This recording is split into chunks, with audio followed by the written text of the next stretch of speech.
what I'll say this. I kind of dismissed this card when I saw it. Kind of comparing it to Showdown of the Skulls, thinking, oh, this is one less card than Showdown. I think you'd usually like to play Showdown instead. Showdown's a pretty fringe card. Probably don't need to think about it too much.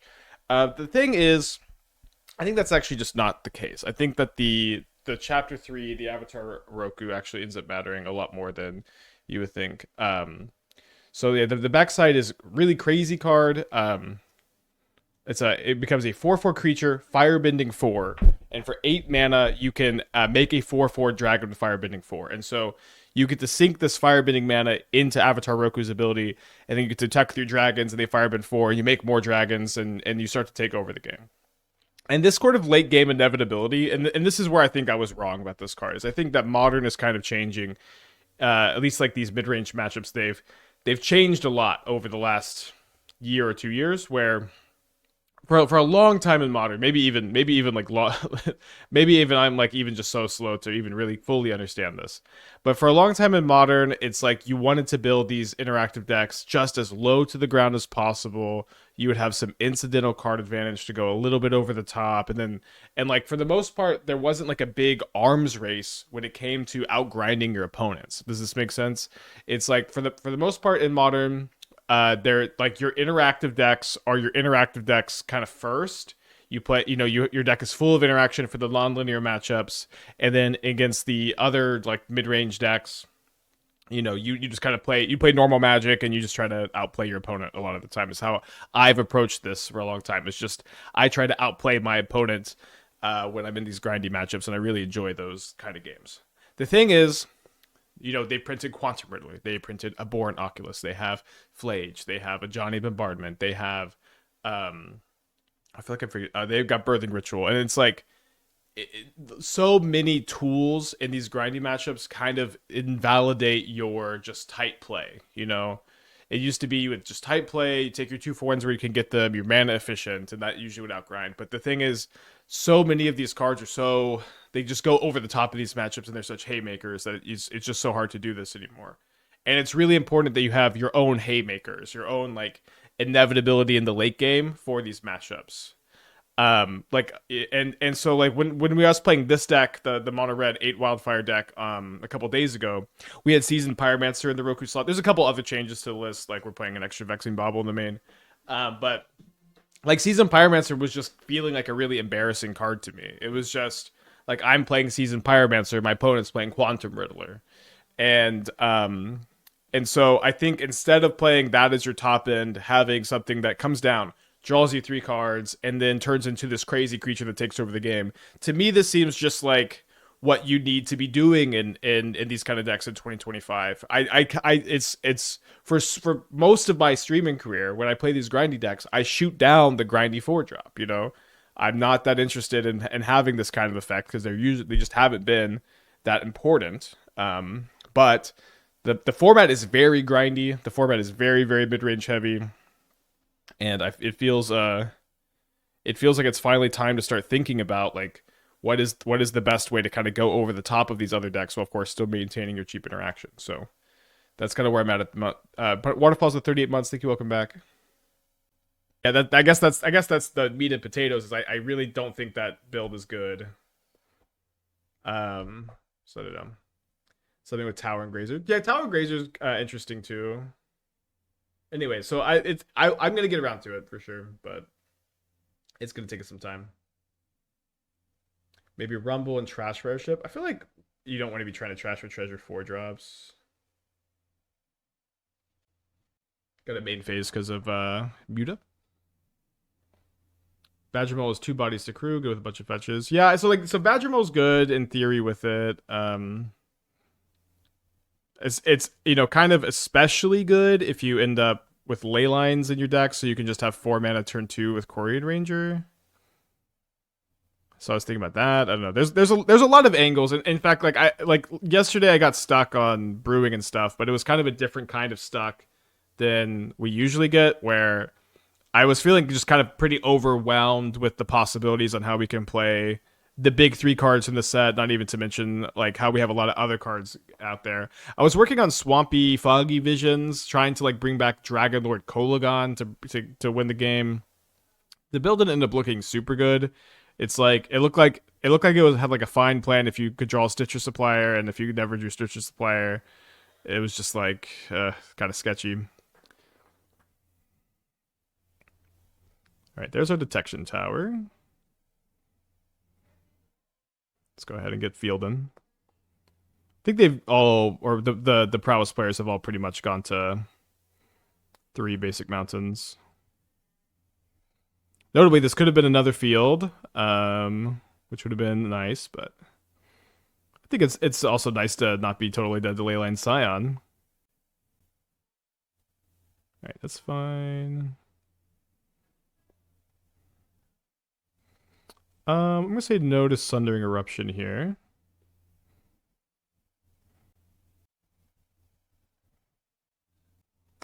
Guess maybe I should have bobbled again. If I saw Swift Spear, I might have left this back.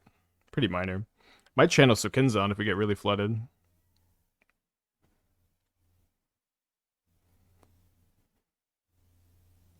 Yeah, the detection towers for Zoo. We lost round. We played a match. We lost to Leyline Scion. Just had no outs for it. So we're playing one main, one side, so we can have some equity there. This is probably for sideboard cards, right? Pretty good iteration. Obviously, drawing a land sucks here. It like especially sucks too, because we really just need we need to keep the Steel Cutter tokens coming. Maybe we'll draw a Roku. I think I will Unholy Heat. These just give so much incremental value too. Oh, only 2 basics. Okay, that's nice. That's something. You know, I could have kept the Sundering Eruption, I guess, and then that would have been maybe just the move here. They get a tap Steam Vent's main phase. They attack me down to 16. We are definitely ahead. The Sokenzan might even just carry us home here.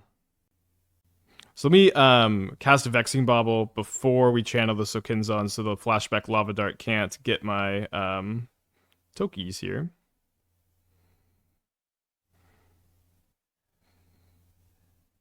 No, we're not playing 14 lands. We're playing, what is it, 22? We're playing 8 MDFCs. Although, you know, we also have like Pinnacle Emissary who can top deck. We didn't top deck any Pinnacle Emissaries last time we played this deck, but I really wanted to. So they find a Steel Cutter. They got 3 cards in their hand. And now they only have 2 blockers because one of their channelers has to attack.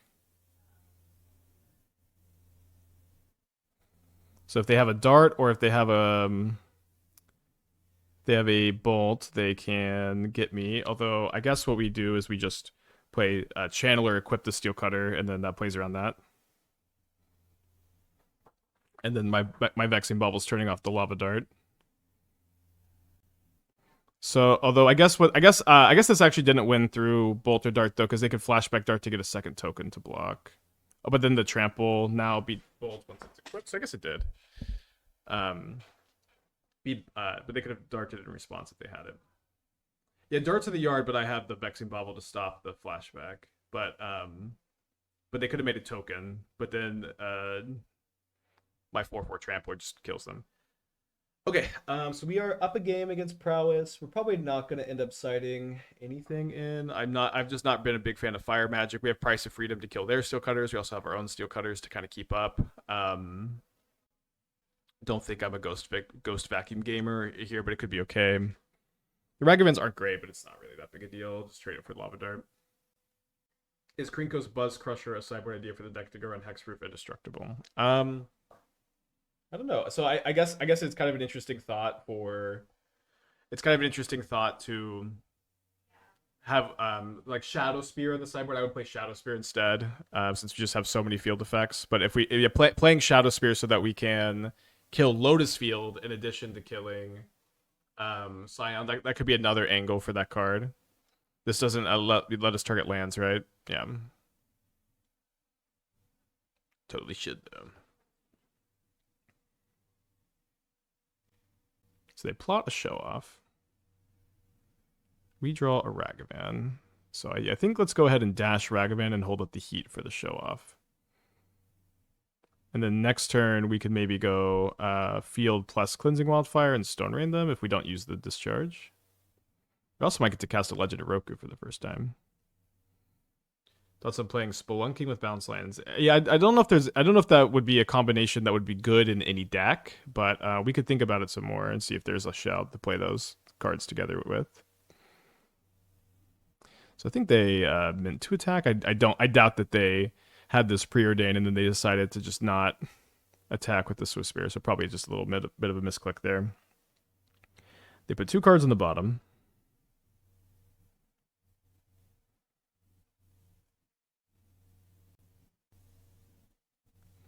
They missed their land drop. Maybe this is a little risky, but I feel that I'm interested in Stone Raining them, seeing that they only had 2 basics last game. They do have it. Yeah, the show off plotted is a little spooky, tapping out of the Discharge.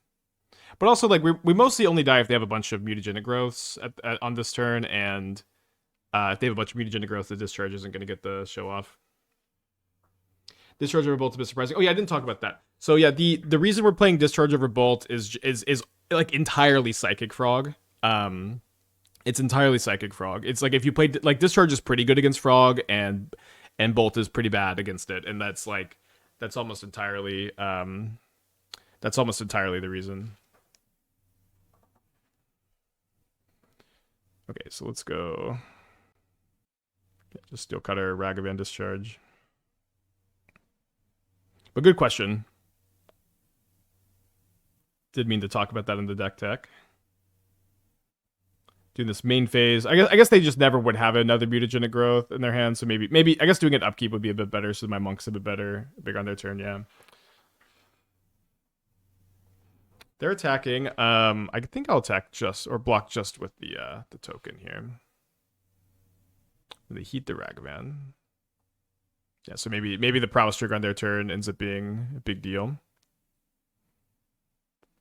It's time to hear the legend of Roku.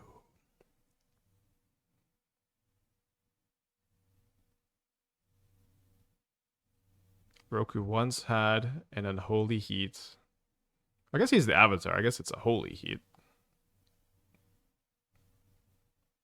And then a Sundering Eruption to kill this mountain might be pretty good. Oh, that did mutagenic growth. Okay, they didn't have the mutagenic growth. Let's add a red mana.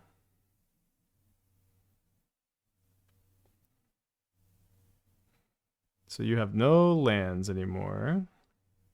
Now, and then we need to kill you or kill our opponent before they draw a mountain. So this is 5 power, 2 Unholy Heats is not quite lethal. We should have lethal next turn. I guess, oh, they just concede. I guess they don't have Bolt in their hand. Nice. I have seen the learn prowess deck. I don't know exactly what I think about it. I think it's interesting. Second Legend's a bit tough here, but got the Channeler to maybe to smooth things out some. But it's on a Multi 6 after some deliberation here.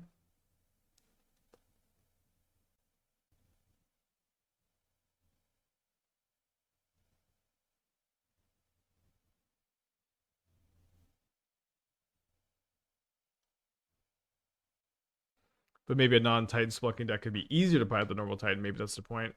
Usually being easier to pilot isn't a good argument for competitive Magic just in general, right? Like if you're talking about like trying to build the best deck, get good is usually my attitude on piloting, at least for my personal playstyle, you know. I also believe that anybody can pilot any deck proficiently with enough practice. Like one of my friends, Mickey, who I went on the Team Pro Tour with, is very bad at Magic naturally. He's not a very intuitive player. Picking up new decks doesn't come very easily to him. his intuition like it advises him to make a lot of mistakes, but he also works harder than anybody anybody I've ever seen, and we'll just play in like thousands of matches to make sure he's making the right decision in every single spot.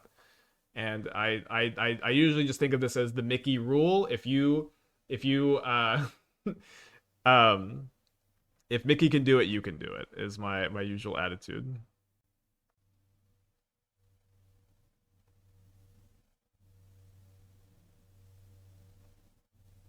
Yeah, that's gonna be keep.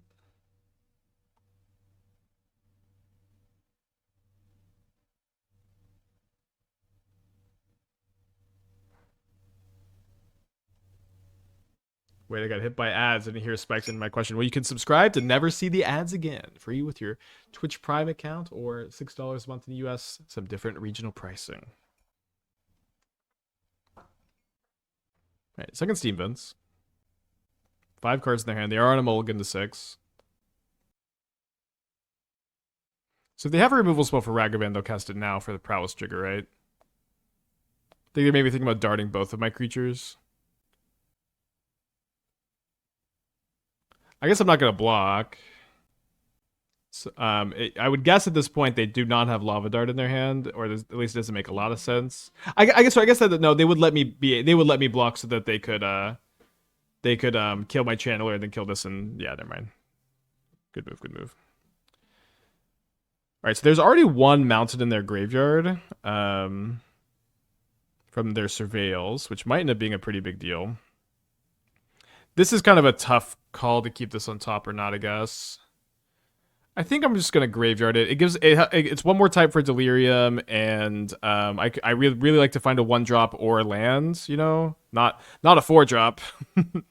Not on my list of approved top decks here.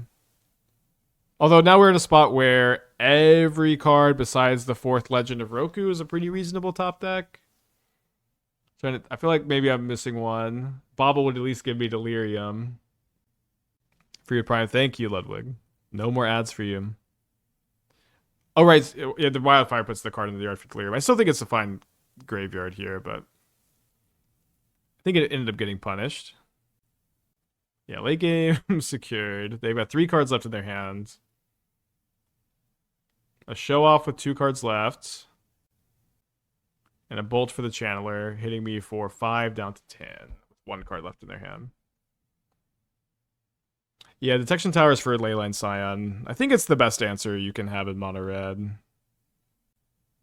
Yeah, if we kept the Wildfire plus Discharge this turn's pretty nice. I think I'm going to wait on the Discharge.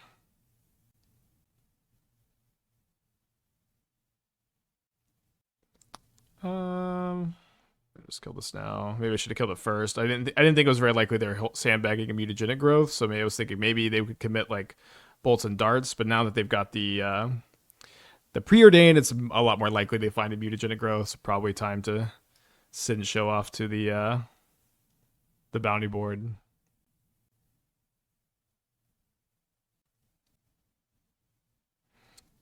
So they must have just drawn this off of the preordain. They can't make a token this turn. The last card's just a Mire, so we really need them to brick on their draw next turn. We're down to 7 life points. We brick on our draw this turn. This might be a Stone Rain, though. Okay, they are playing the 4th basic, which I think is correct. The last Proust opponent was only playing 2, though. They do get a Surveil. They're thinking, so it's definitely a spell, but it's not a good spell. They keep the card on top, so it's got to be like a threat. Shill with the Twitch Prime, thank you so much. My favorite new viewer. No more ads for you either. Wait, it's Lava Dart? How was the tank this long? Dead Lava Dart. We ran it back last time we won. Let's run it back again. Obviously, problem with running a bunch of 4-drops, I guess. Yeah, it's good to double count, you know. Did the game change my opinion on Roku vs. Showdown? Well, they would have both been, they've both been 4 mana cards stuck in your hand there. So again, with Roku, I just am starting to really believe in Chapter 3 being important, where it's like having big haymakers in these grinding matchups has just become a lot more important than it used to be. Having these big things that just like make your board really big is so nice in a format where the threats are so resilient, and they give you so much value that just trying to remove them is not really a winning battle. Have we built any boomerang basics deck? Like just like bounce your opponent's basic lands with boomerang? I'm assuming that that's what that means. Oh no, that boomerang basics is a card. I can't remember what the card does. I have not built any decks with it, I guess. It's half Skull, it's half Fable. Kinda, yeah, although it's like the thing wins the game by itself instead of needing to copy something. Return a non-land permanent to its owner's hand if you controlled that permanent, draw a card. No, I guess I don't even know what the vision would be exactly, but it's kind of interesting, I guess. Really don't like that if you bounce your own thing to try to draw the card and your opponent kills that thing, you get brutally 2-for-1. Yeah, I agree. It's very interesting that the metagame has evolved in such like a mid-range battle where you still have to like fend off the linear decks. It's not something you see in Modern that often. The metagame doesn't evolve in this way that often. When was the last time you played a deck without fetches? I don't know. You can look at the Mox field if you're really curious. They keep a card on top, they put a card on the bottom. That is one thing about Surveil lands, is it just like made it so hard to not play fetch lands as your utility land and best mana fixer. Bounce camera, activate camera, lose to pride. Hell yeah. You have any deer hunting tips? Befriend the deer. And then don't kill it. Would be my tip, probably. Alright, they kill my channeler. Really want a Legend of Roku here. In Japan, the deer bow for snacks. I would never hunt them. Do you think that evolution is due to control being not so great right now? I would say control is really good at the moment, or good at the moment. So control is kind of funny where no matter how good or bad control is, control players will say that control is poorly positioned, it seems. Control is very playable, and I also feel like the Jeskai Blink deck is a control deck. I don't know. I feel that it's like, to me it feels very control-y. It's like removal inevitability in the late game that goes just kind of over the top of everybody else. I don't know. What was the reason for the metagame shift? I guess, Sarah Visions. That's not the reason. I mean, just mostly printing a lot of good mid-range cards, I suppose. Quantum Riddler being the big one. I don't care, both traditional control and Jeskai did really poorly. Yeah, but they're playable, Okay, so they plot a show off, which is going to make it hard for me to Legend of Roku, but the Ragavan will give me enough mana to Roku and hold that mana next turn. Also, they've got a lot of stuff that I might like to cast. Famous control card, Ragavan, Nimble, Pilferer. I mean, am I just super off that this is a control deck? Maybe I am. I'm going to cast this. Yeah, Yaga's back too. But, even though control did bad at this RC, like, it's not like... It wasn't like a month ago that did... Hope my mic didn't break. Hope that wasn't too loud. Do I need to order a new bar? I don't know how this has just become so floppy so fast.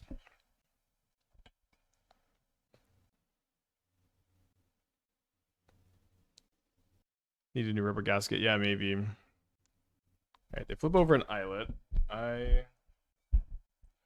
heard a weird crack. You chew up over tiny. I guess so. Fingers too strong. Alright, so how am I feeling about not casting the discharge to play around mutagenic growth? I feel like I can probably take 5. Run a studio happens all the time. Cool. That's very helpful. I might just hold it the rest of the day and then I guess I'm taking tomorrow off for Thanksgiving, so maybe fix will come in time. Yeah, let's just take 5. I guess we don't need to do it right now because it's a treasure token. Yeah, seems like we can play this. Maybe I should have played it on Spell Pierce. I don't think it's very likely they brought it in against me. And I want to be able to hit a land off this, but maybe just playing around Spell Pierce is too free. All right. Well, it looks like we probably will not be able to comfortably play both fields, even though they would be nice to start strip mining my opponent.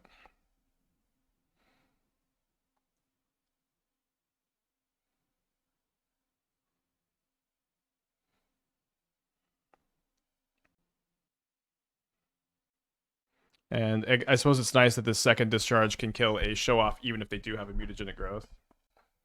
Even if they pierced, you wouldn't pay, so your line is alright. Oh, that's a good point. Although sometimes, like, they have piercing, you see they have 2 mana, and like they just they won't pierce. Asking about Rumble Airship, maybe this direction. Yeah, let me take a look, because I'm definitely kind of stuck. Mac gifting a sub to Bob. Thank you so much for that. The Ygritte shell. Maybe it's like you would have to think that the Ygritte combo is better than Soul Trader combo if you were gonna do this, and I don't know that I'm there. But yeah, even if you think that, then this is what you do, or so. But I think I'm just more in tune with the Soul Trader stuff. Could you have Dash Ragavan? No, they had the mana up. It's just too risky to Dash Ragavan. Just way too likely it dies. 2 cards on the bottom. Plays a mountain, so my fields should start fielding. They play a Steel Cutter. They've already played a spell this turn, so they're not going to be able to make a token of the Steel Cutter, thankfully. So let's make a red, and I guess I want to Price of Freedom the Steel Cutter before we field. It's a little bit tempting to go after the mountain so I could try to dash to Ragavan, although I guess that wouldn't work because they would just float a mana, huh? So they Lava Dart me, and then I guess they might flash back the Lava Dart to make a token. Which is kind of interesting, considering my mana denial plan. I also should be able to hit them with Ragavan now. Yeah, this card's really good. I drew a Pinnacle Monk, which is a fun top deck. I'm just gonna play that next turn. I think I really want to field the Islet. I want to deny the mana. I want to kill the Monk token. I want to dash the Ragavan. I want to hold up Heat.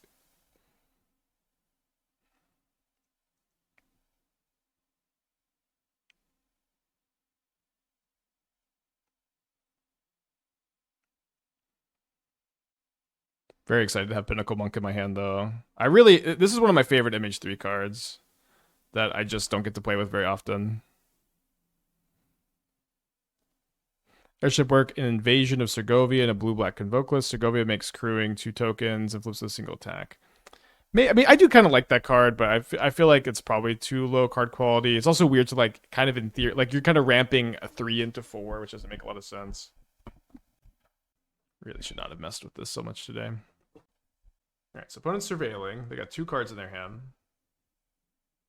We're in pretty commanding position this game, but there's still a 3rd game to play. They graveyard a Steel Cutter, which is interesting.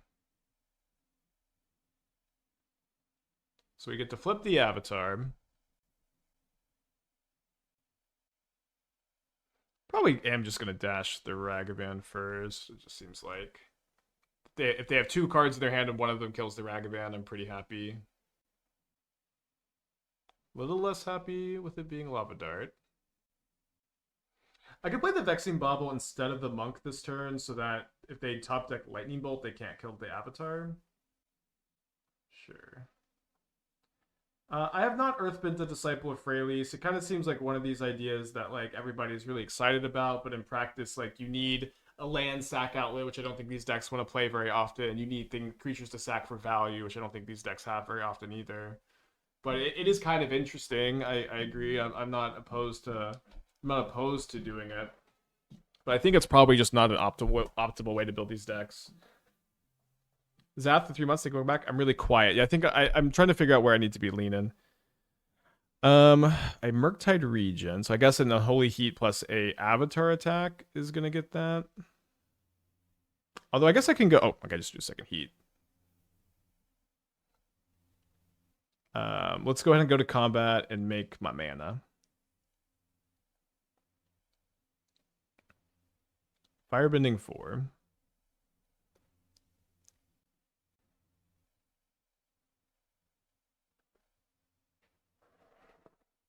Probably getting a concession here. Yeah. Murktide is kind of a scary card to run into. Ghost Vacuum wouldn't really do a good job containing it.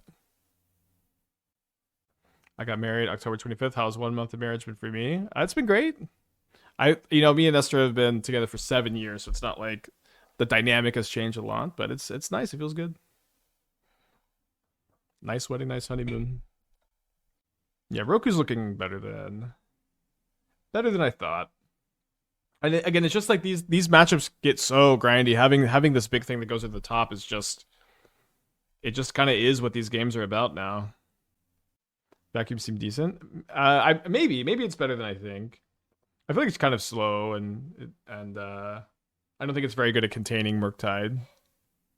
I don't think it's very good at containing Delirium. Sometimes like you get to target a dart, but they could just flash it back.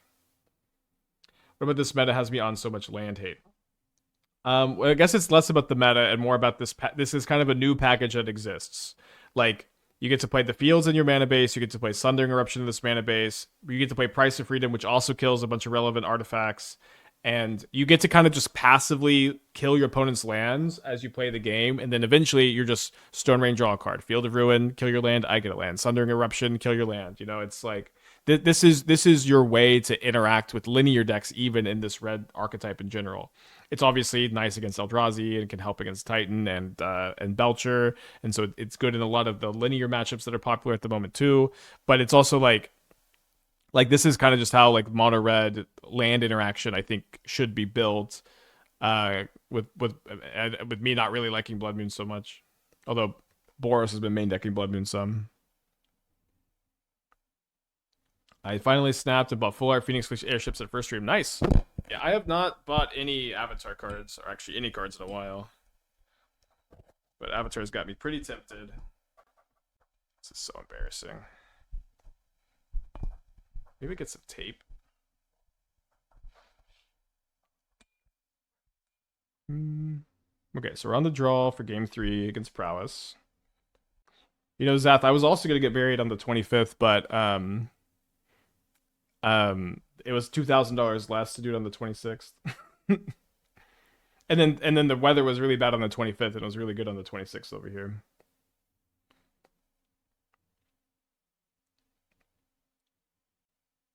All right, so they have a Swift Spirit and a Channeler in their hand, I think. I saw a list using the Indestructible Color Sand, so you're not having to put yourself back a land.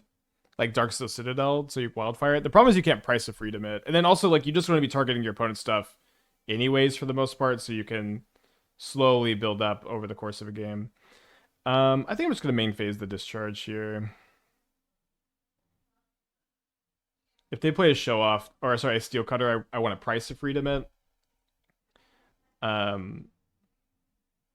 I do think they have a Channeler in their hand with how long they thought about this turn. Maybe it's like a 1-land preordained Swift Spear hand. That could also be why they thought so long. My opponent's also just kind of a thinker. We're up 9 minutes on the clock, so maybe I'm overthinking that. All right, they plot a Show Off, and we draw the best possible of Vexing Bauble to stop the Show Off from coming down. Amazing top deck. I'm definitely going to keep another Discharge. Hi, I just started playing Magic. I'm eager to learn how to pilot Magic. I'm still learning new cards. What would be a recommendation for a deck like a beginner like me? So what you're watching me play is a format called Modern. Modern is one of the older formats. The legal cards in this format are from 7th edition to standard sets, and there's a few extra sets sprinkled into. This format is kind of weird, and it's kind of complicated. It's higher power level than what you might be familiar with. It is also, I think, the most fun format by a lot, and it's really interesting. So what I usually recommend for new players who want to get into Modern specifically, which is the format I specialize in, what I like to recommend is just relax and try to find a deck that speaks to you. Modern is, like I said, a very weird format, and in a lot of ways, there's a lot of self-expression that goes on. There's a lot of like finding a deck that speaks to you and finding a deck that's really interesting, and I tend to think that process of finding your deck, finding the deck that is speaking to you, I feel like that's a really precious thing that I encourage you to just take the time to figure out. So they're stuck on lands here, so I think I'm going to go Steel Cutter, Discharge instead of Yeah, I'll keep that also instead of giving them a land by price of freedoming the Steel Cutter here. Might price of freedom it next turn. Well, we didn't have the Vexing Bauble in play when they plotted, for whatever that's worth.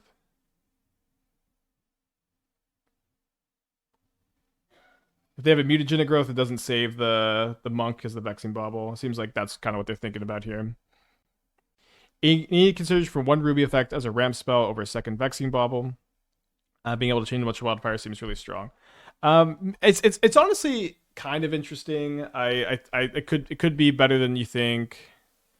I have some concerns, like, you know, spending 2 mana to not impact the board is maybe a little sus. Not playing Manamorphose in a deck with a ruby and all these things that Steel Cutter would also like Manamorphose. Maybe you should play that. But it's definitely a possibility to play a ruby. Like, the value rubies, I've always thought are kind of a cool idea, and it's not too often you actually get to do that. Yeah, price targeting artifacts is a really big deal. It's just kind of a power crept wildfire, but it can't target your own stuff.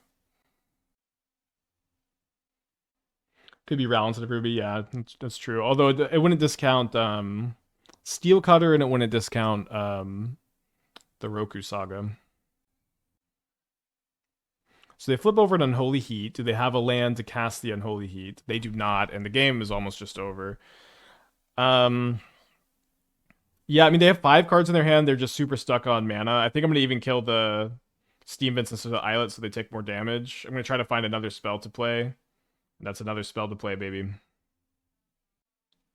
Is Jet Medallion on the table in Airship deck? Probably not. I mean, it's not impossible, but you'd have to have like a lot more that to support it. Say no to a Demolition Field. Just kind of want any spell almost so that we can trigger these Steel Cutters again. We have the Vexing Bauble on the table. I'm going to put an upkeep stop here so I can surveil with the Channeler on my upkeep if they play a creature so that I can try to dig a little bit deeper for a second spell to finish this game off.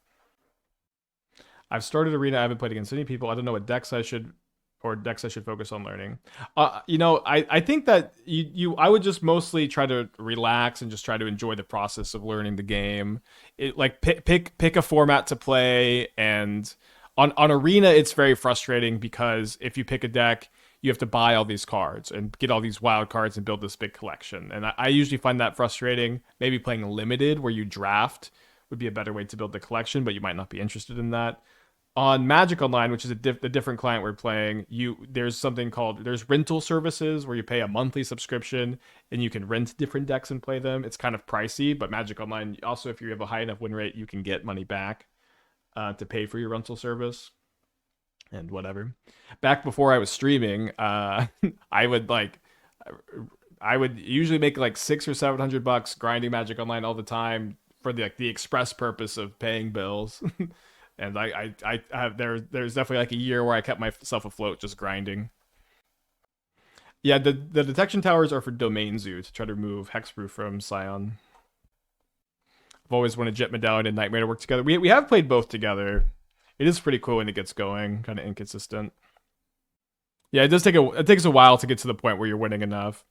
I do think this has always been a big problem for Magic, is the barrier to entry. The game is so good, but it is always like daunting to start playing from scratch. And like it used to be like, you know, you would the only way really to get into Magic was your friend played Magic, your friend gives you cards, takes you to card shop, teaches you everything. At least that's how it happened for me. I think Arena definitely made things a lot easier, but it's still a big investment.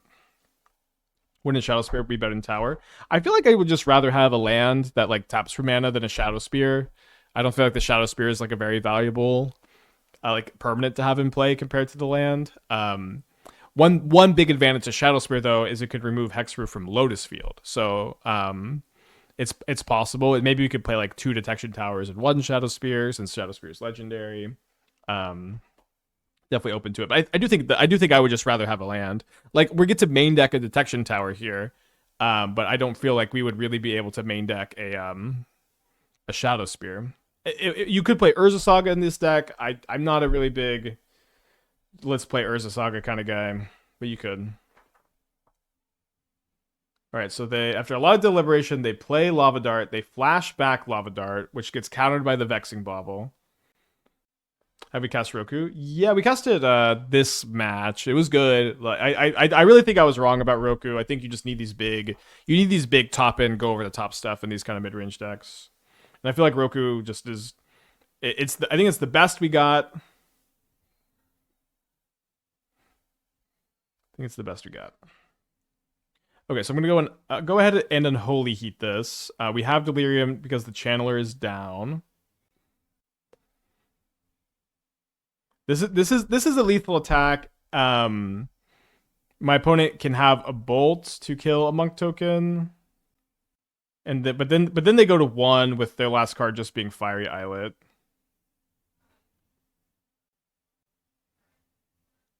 I like equipping after the heat. Yeah, I think that might have been better. I think it doesn't really seem like the Bauble's stopping a lot. Maybe it's stopping like their Mishra's Baubles here, but we also have a lot of 1-drops that just win the game.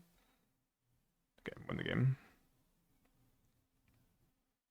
But also putting them to the 1 with the Islet in play is pretty close to winning the game. So we win our first 2 matches, both against Prowess. Having a good Prowess matchup is nice.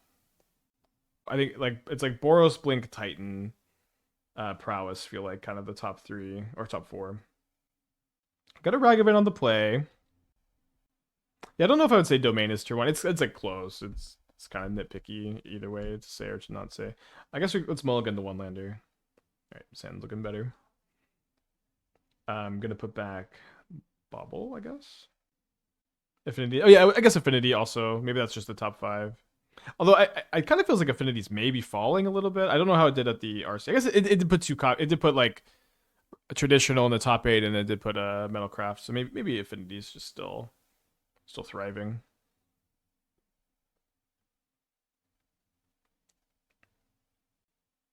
Yeah, Airship is the new tier 0, of course. Yeah, the like the grindy wizard builds. I'm definitely gravitating towards those somewhat.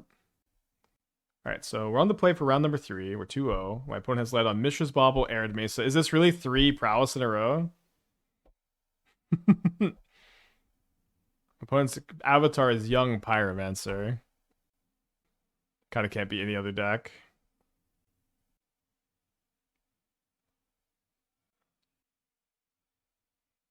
All right, I'm going to go ahead and cast the Price of Freedom. If I draw a Steel Cutter or a Channeler, I'm not going to play the Bauble.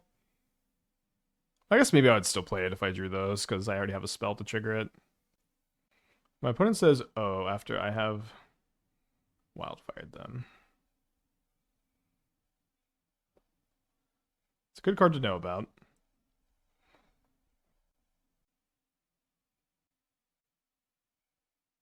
Losing my Price of Freedom, that could answer the Steel Cutter is kind of tough here. They've got 3 cards without 5 after they are Bauble draw on their draw step next turn.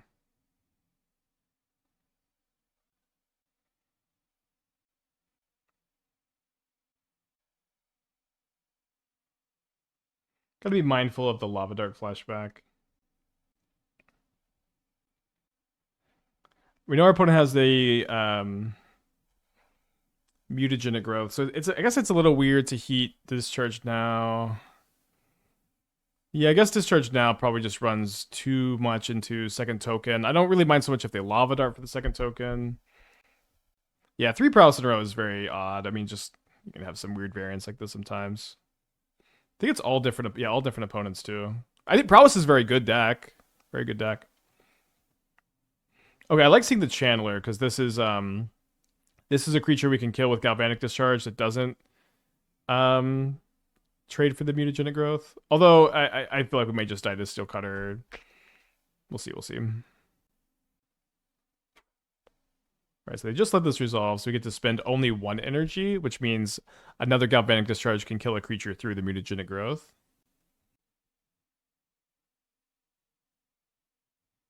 Prowess had a sub 50% win rate across the RCs. That's interesting too. I wonder how is its Boros matchup?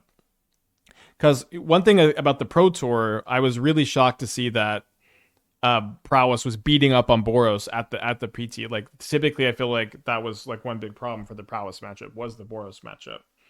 It was like I think it was even like less than 40% or something wild like that. Um,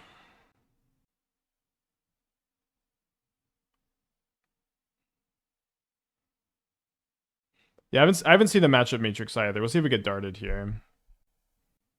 Do get darted.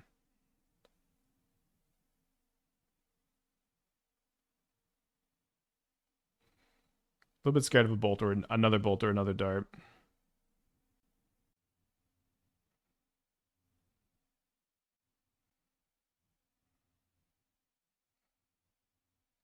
F6 with the mutagenic growth in play. Maybe they were gonna mutagenic growth on their turn. Maybe holding the discharge was better. I don't know. Definitely a tricky spot. Steel Cutter's so good. When talking to Dingo about it, the level of skill of a PT player versus RC player is quite different, and the skill difference in a prowess player can lead to a lot of win rate difference. Yeah, but I don't necessarily love this argument, right? Because they're also the Boros players are also PT players. So like I don't really buy the theory that all the Boros PT players just suck and they don't know how to play the matchup. So like it just goes both ways, you know. All right, down a game. I had a good luck with a version of this deck with white for board wipes. What board wipes? We've got the fire magics in the sideboard at least. Prowess can play control versus Boros. You know, I do know that to some extent, like the Murktides and stuff. But like I feel like who's the control and who's the aggro just kind of changes naturally with like play draw and like, you know, the hands you pick up more than anything else. So I don't know. I think it's just a hard thing to chew on, you know. Like there is a chance that at the PT, like the players who played Boros, like they picked Boros because they just did less prep. Like that there is always a group at the PT who just, you know, kind of just picked the default deck and, you know, they're good, but they didn't have the time to get that much in. But it's kind of that factor is not probably something to think too much about. I think the main reason is combo is heavier at PT and smaller field. Meanwhile, Boros was really popular at the RC with less combo, and Boros is naturally good in prowess. Well, I understand. I understand this, but the thing is, I also thought Boros is naturally good into prowess.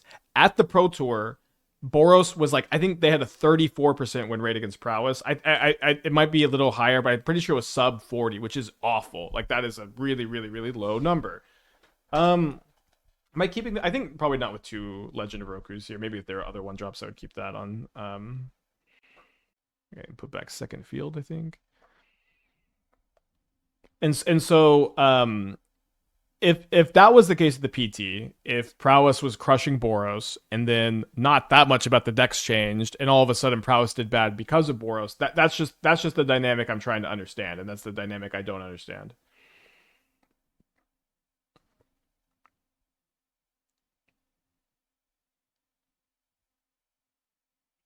I think I'm gonna not play the Channeler. I think it's just a bit too fragile to the dart, and I don't really want to shock here. It could be a small sample size. The sample size wasn't that small at the PT either. Titan had almost like a 60% win rate. Yeah, the Titan decks were also really teched for Belcher at the PT, but they're not as teched for it anymore. So like that matchup dynamic also, yeah, probably has changed a lot.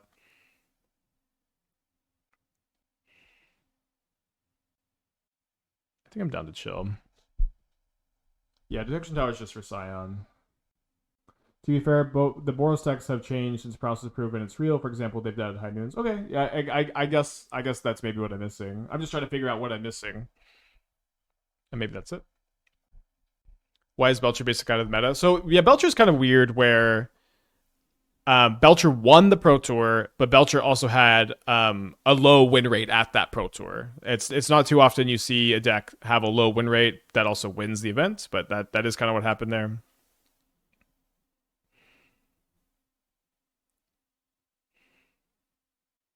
They're not gonna wake up with mutagenic growth, are they? No. So definitely a lot of interesting things happening in the format. You know, it's changing. It's changing like so fast. It's hard to even digest this stuff. It's like the RC. I also think like did not get very impacted by Avatar because of the card availability. Like whenever there's a regional championship for Modern and there's a standard set that comes out that weekend, people just mostly are testing without the cards, and in acquiring the cards is expensive and time consuming, and like you know, even like in a lot of ways restricted, restrictive to like people who just know people. All right, so time to start the fire. Definitely want to target the islet because they have dart to flashback to kill the channeler here. And then this will give me delirium once this resolves. If Titan were to be banned, do you think Amulet Vigor would be a key piece in the top deck? Yeah, Primeval Titan being banned, the deck still is like a deck that the deck still exists, and the deck is still still a turn 3 combo deck, turn 2 combo deck. You know, you just go in on Cultivator Colossus more so. It obviously hurts the deck, but the deck still exists. All right, so we do have a price of freedom for the Steel Cutter.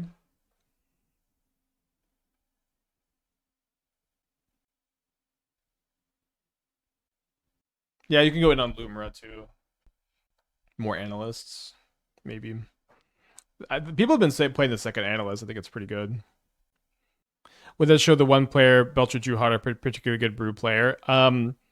I think that the Belcher player who won, like, to win any Pro Tour, you have to run well. You have to get lucky. Like, there's no Pro Tour champion who just truly just, you know, through grit and drew bad and drew mid won a Pro Tour. You have to get lucky to some extent. But the player who won the PT had, like, I think really good sideboard plans, really good really good sideboard plans, and like there was a lot of like boarding out the combo, like moving in on Tamio, that I thought like looked like so well practiced and so well thought out that there was I would say that was I think the biggest contributing factor to the win. He's got one card and a Lava Dart in their hand.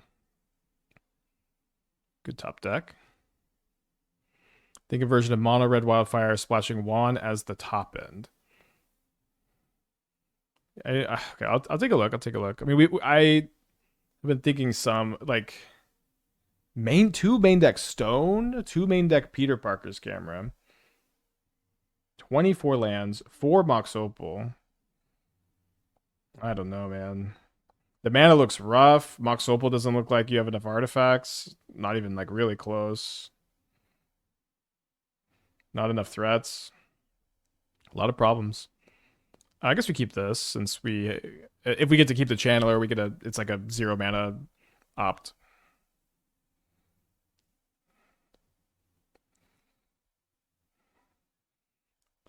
This is not a great top deck because of their Lava Dart, so I'm gonna go ahead and graveyard it.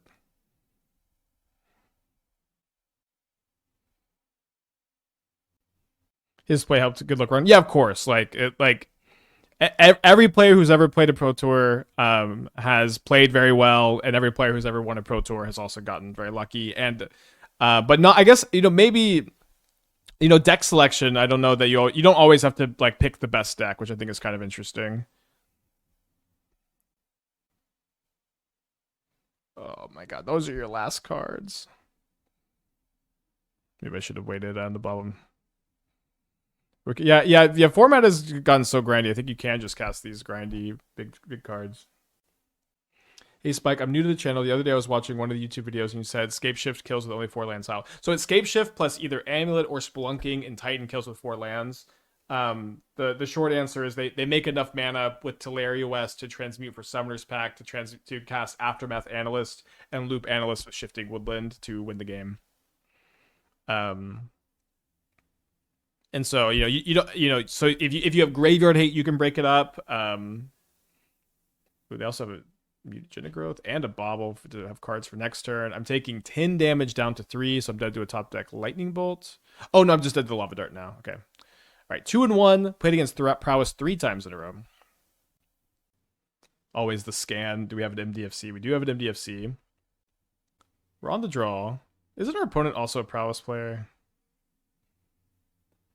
Let's keep, I guess. Kethis combo?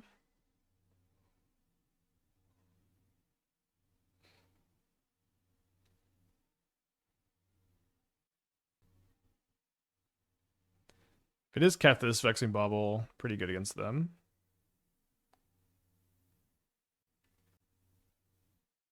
They also probably have like one basic. Yeah, I'm happy to run into it. I'm just kind of surprised. Got a grinding station.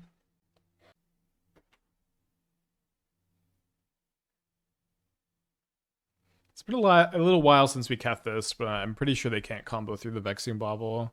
They need to generate the mana off the Moxen.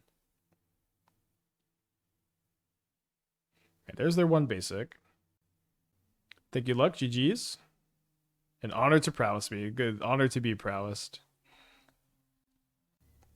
Boros played less and less creature removal domain compared to when the ring was legal. It could be easily tuned to be prowess, I think.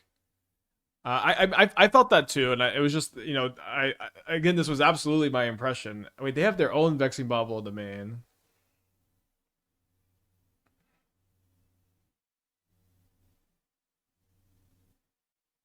But they've got a Kethis in the yard. Kethis got third in challenge last night. Had 2 of 3 players cash at RC. Nice. Yeah, so let me look at our last Kethis list. Although I need to hold my stupid microphone because my stand's broken.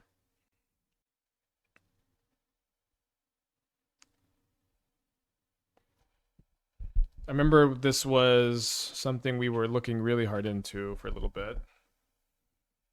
So we had 2 builds. We had one with Basim to be a bit more grindy. We had one with without Basim. That wasn't without. This is the one with. So I guess their plan is to maybe find like a Teferi. Vexing Bauble is stock and Kethis to protect the combo, but has to be sacked on the combo turn. I see. So they found Teferi in the yard, which they could maybe just get us, right? So they've Cauldron the Kethis, and if they have a land, they can activate the Kethis and replay Teferi, bounce my Vexing Bauble, and then maybe combo off. I guess with the grinding station they can combo off. Any consideration to play Null Elemental Blast could be an answer to Leyline Scion. That might be a better option. We only have 6 colorless sources at the moment, which is like a little low, right? I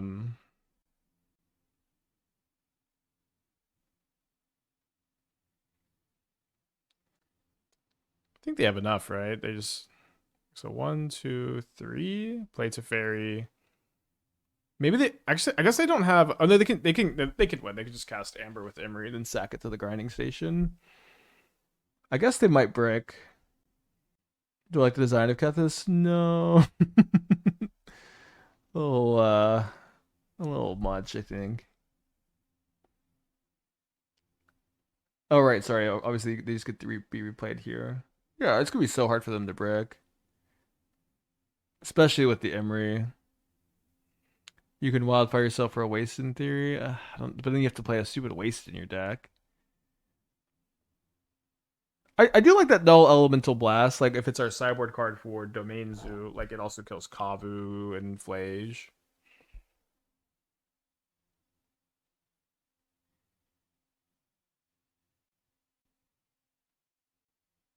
It's good to know they only have 1 basic. Let's go and I think just go to game 2. Save everybody some time. I do think the Null Elemental Blast is a good suggestion. I think the Magus can be really good, but it's kind of bad against their Moxen. Might be a matchup to cut the Rokus.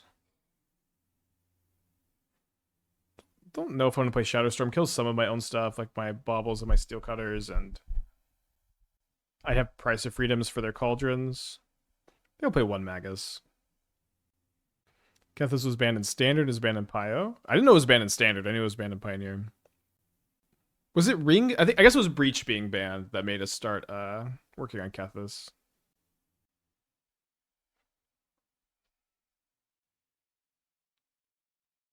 Yeah, it's Mulligan the 5-lander. Good looking hand. I think I put back the Channeler. Put in on a mold of 6 so far. Might be going to 5. I played your airships list a ton, had great results. Get stomped by Storm. Should I accept it or tune the sideboard? So In the Beseech builds, we were playing May, the new black anti-storm card. I think you could also just put that card in your sideboard if you're not playing a Beseech build, like play some copies. I do agree Storm seems to be the hardest matchup. So if we cast the Magus here, they're kind of incentivized to get their basic, and then we can start wildfiring them maybe. Flipped over a Lush Portico there.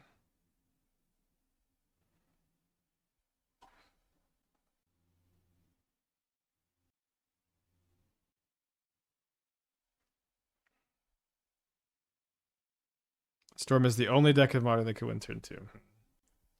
The Dismember? Seems like it. Oh, no, Jace. That was the life payment there. So they plus on the Ragavan. So this turn, why don't we wildfire the island? And this should also just kill... They shouldn't have another basic to get. Heat the Jace. Yeah, I think I'm heating the Jace and not playing the Channeler.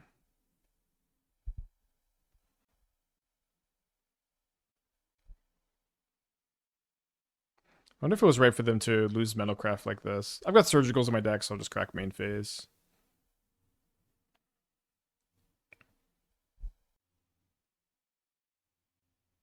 Then it's Tomio, 2 mystery cards.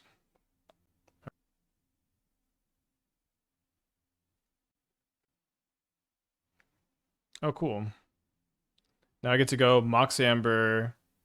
Oh, sorry. Oh, sorry. No, the treasure token. I thought I had 5. I do have 5. To Pinnacle Monk back Cleansing Wildfire.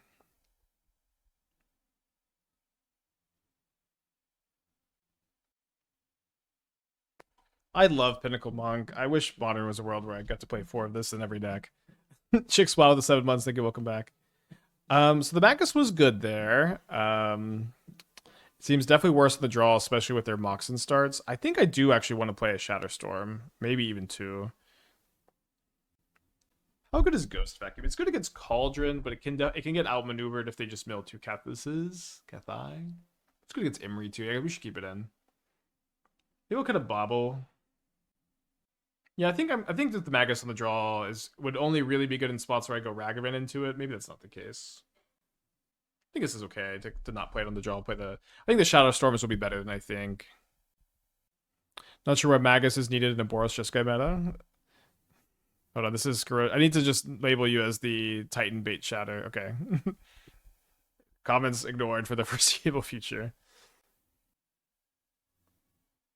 Towers up for Kappa. It's for Scion. Does it Kappa has ward, right? Not hexproof?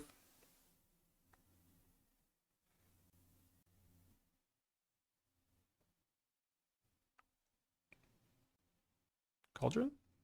Rona. I'm gonna play the Steel Cutter in the Bauble, I think, instead of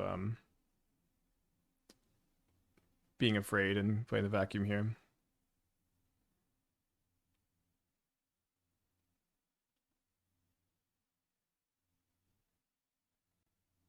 Now I'm wishing I had the Magus instead of the Shatterstorm. It's just so weird with their Moxen. Maybe it's just maybe I'm just being silly.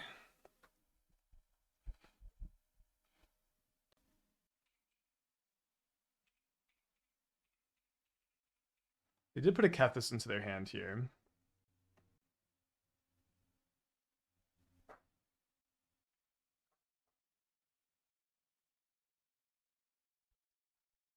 Discard a Beseiju is a legend for Cathus.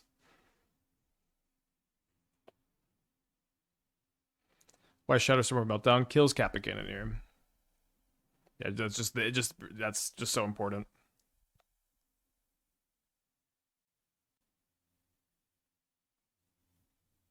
Have I tried allies yet? I tried building allies. I think there's kind of something there to the return to the ranks, rally the ancestor ally build. I don't know when I'm gonna finish building it, I guess, but I have started to work on it. So then it's Cathus and 3 other cards.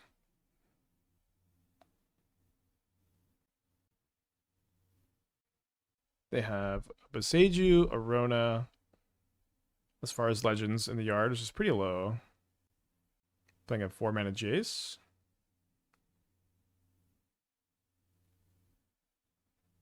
Alright, need a big top deck.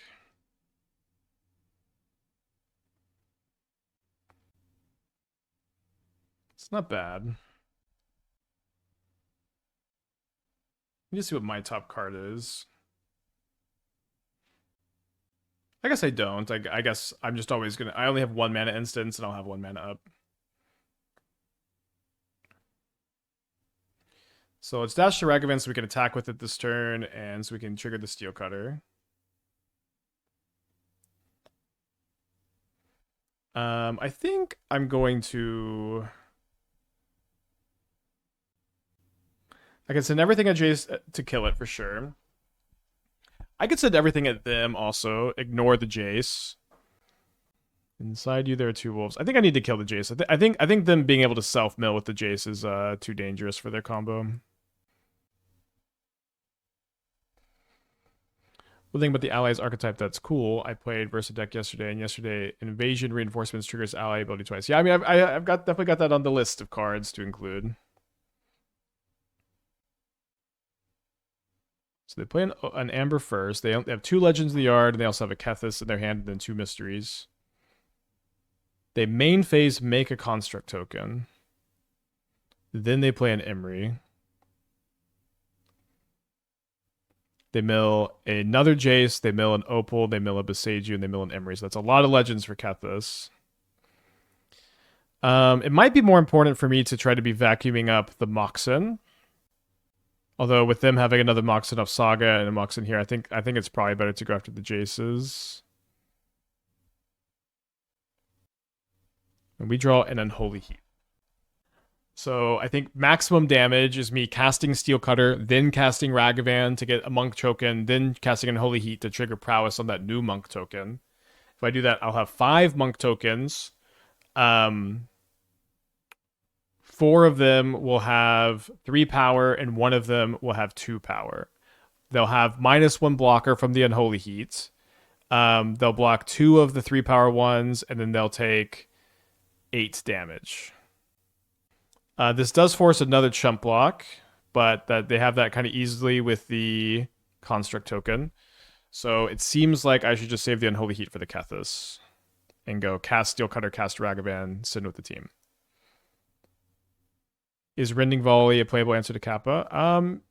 It is, but the thing is, like Shatterstorm says, kill everything in your deck, everything on your everything in play of yours, and also Kappa Cannoneer. It's just like it's kind of hard to like choose something other than that.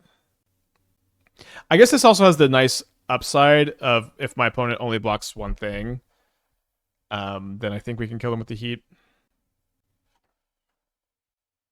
Won't they all have 3 power? Oh, I guess no, they won't. The new one will only have 2 power.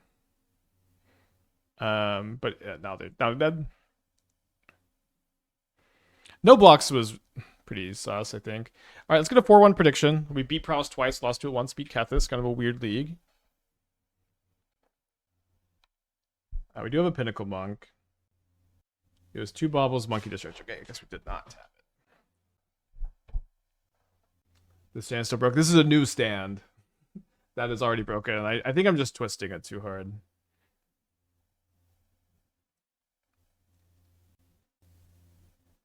But I have it twisted where it's standing now. And I'm gonna try not to touch it as long as the audio sounds okay. Lifting too many weights. I got a nice stand too. I got like the Shure official one.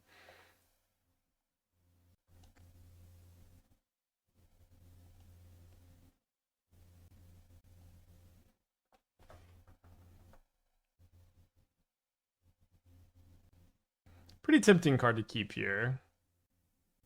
I think I'm gonna Graveyard.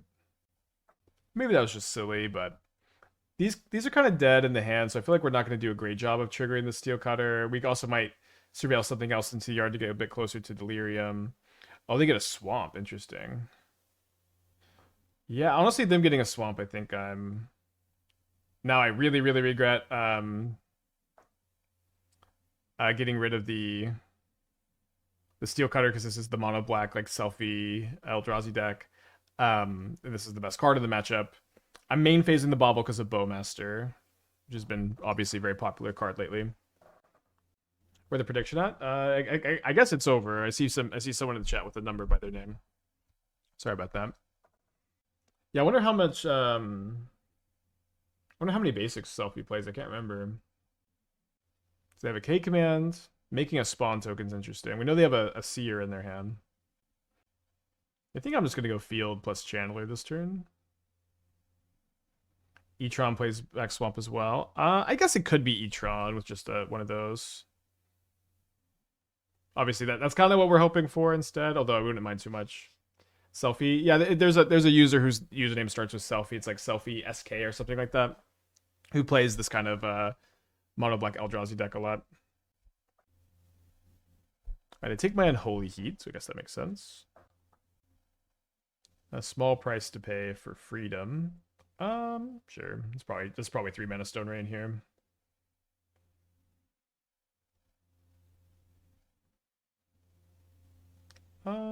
Doesn't fit with my curve very well. I guess we just graveyard that.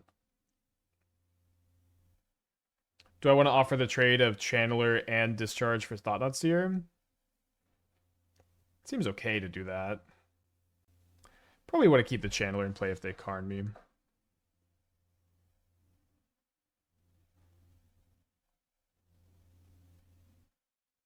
And also the Discharge for Karn. Might actually be a good idea for me to be targeting the basic lands with Sundering Eruption.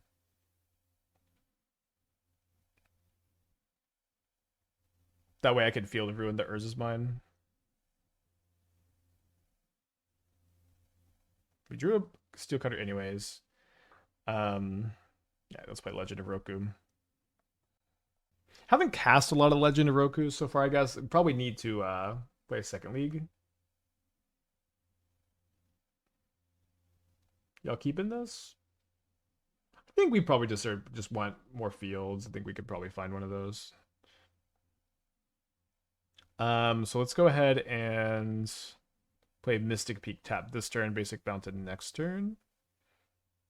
Got Delirium. We play an Eldrazi Temple, so they get up to 4 mana now. Nice to have the Price of Freedoms as main deck answers to Ensnaring Bridge. Just always good to not be just dead to that card. We find a Unholy Heat, so we need to maybe save this for after K Command because they could maybe break up Delirium with K Command. We'll play the Mountain. So we have 7 mana, so this could be 7 mana for Steel Cutter, Eruption, and Cleansing Wildfire. That seems pretty good, but then we wouldn't get to heat the Seer. I think I'm going to just start with the Steel Cutter, and then there's a good chance we can surveil into something else off the Cleansing Wildfire this turn. Probably not one we want here. I'm going to target the Temple, since we'll be able to break up Tron with the Eruption. Love that we got to play against Tron this league. Kind of hard to say no to a Stone Rain here, but I guess I will say no to it since we would just love to find another Cleansing Wildfire, another 1 or 2 mana card, and we get Surveil bugged, I guess. So let me attack, and if they, I guess they just don't have a K command. I guess they just don't have a K command, and I maybe should have just played this pre-combat, but I'll just Stone Rain them again. That's probably better. Another Channeler is probably going to the graveyard for me. I was Discharged versus Boltfelt in this league. We played against Prowess 3 times, and it was a nice tool against Prowess with their mutagenic growths. That wasn't something I had thought about as much, but I just think that the existence of Psychic Frog kind of means you need to play Discharge instead. It's just significantly better against it than Bolt. Not that there's even a ton of frogs in the metagame right now, but it's just enough of a thing. All right, so I wonder if my opponent will want to play a game 2 with us. I don't know. We'll see. I think I'm probably not bringing in the Magi. Surgical's kind of an interesting option. Kill their land, surgical them off Tron. Don't really have much for this matchup because we're so main boarded. Maybe I do just play the Magi. I don't really think I want to. I'll play the Surgicals. Tower is for Leyline Scion, which otherwise we're really cool too. You gotta detect those Scions. Yeah, we also have to play a second league because we didn't get to Flashfires anybody either. Yeah, I feel like for me Magus is mostly just for Titan. Two Magus seems fine. I actually think they're just so they almost can't be good. We have 20 Field of Ruin effects. It seems like almost impossible for them to assemble Tron if we don't bring in the Magi. And like it could be okay to like stop them from casting K command early. It just seems so like it also turns off our Field of Ruins. Yeah, my opponent bowls to 5 and they don't even want to play against us anymore. So a nice 4-1. I do want to do another league because we did not get to Flashfires anybody. And we also didn't cast Roku all that often. Cast it probably 4 times, maybe 3. Let's do one more. We also didn't play against like any Blink or Boros, which kind of important to play against. Yeah, I kind of had a feeling they would just not want to play a game.